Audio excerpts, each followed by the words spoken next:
ইসলামে মানুষের উপকার করাটা অনেক বড় সওয়াবের কাজ। কিন্তু ফুপ্পি, আমি তো নামাজও পড়িনি, কোরআনও পড়িনি, তাহলে কিভাবে ইবাদত হবে? শোনো, শুধু নামাজ বা রোজা করলেই ইবাদত হয় না। ইবাদত কিন্তু মানুষের উপকার করার মাঝেও হয়। রাসূলুল্লাহ সাল্লাল্লাহু আলাইহি সাল্লাম বলেছেন, তোমাদের মাঝে সেই ব্যক্তি উত্তম যে মানুষের উপকার করে। তুমি উপকার করেছো। তার মানে আমি যদি উপকার করি তাহলে আল্লাহ আমাকে ভালোবাসবেন? অবশ্যই বাসবেন। এই দেখো, তুমি উপকার করেছো কিন্তু মানুষ ভুলে যাবে, কিন্তু মহান আল্লাহ কিন্তু তোমার উপকারের কথা কখনো ভুলবেন না। তার মানে তো আমি অনেক ভালো কাজ করেছি।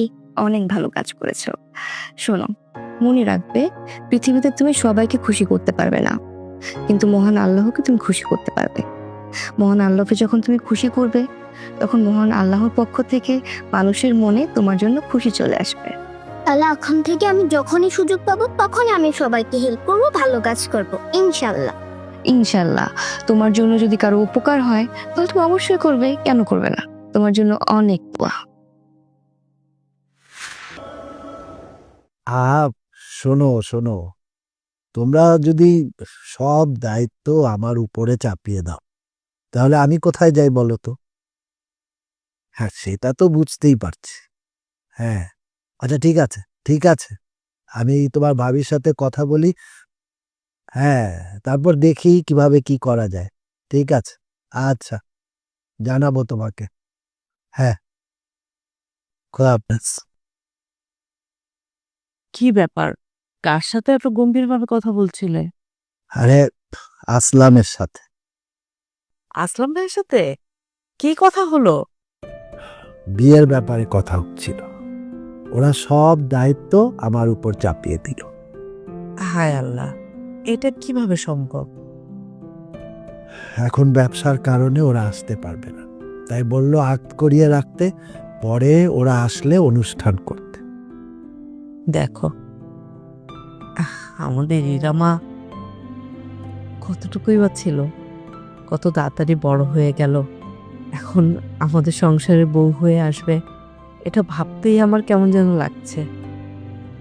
কিন্তু আগ করিয়ে রাখলেই তো হবে না, ওর বাবা মাকে তো আসতে হবে আমাদের হাতে তুলে দেওয়ার জন্য।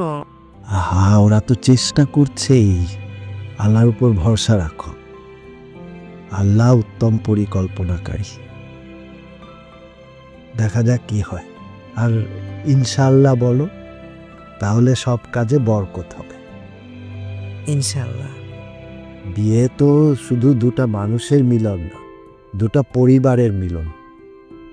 আত্মীয়দেরকে জানাতে হবে, দেশের বাড়ির থেকে সব আত্মীয়দেরকে আনতে হবে, দেখে আকরামের সাথে বসতে হবে, কেউ যেন বাদ না যায় সে ব্যাপারে কথা বলতে হবে। আমারও একবার তুর্যদের বাসায় যেতে হবে।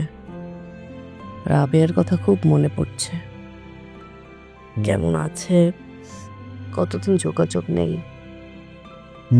যাও, দেখো রাবেয়া যেন আবার অভিমান করে বসে না থাকে।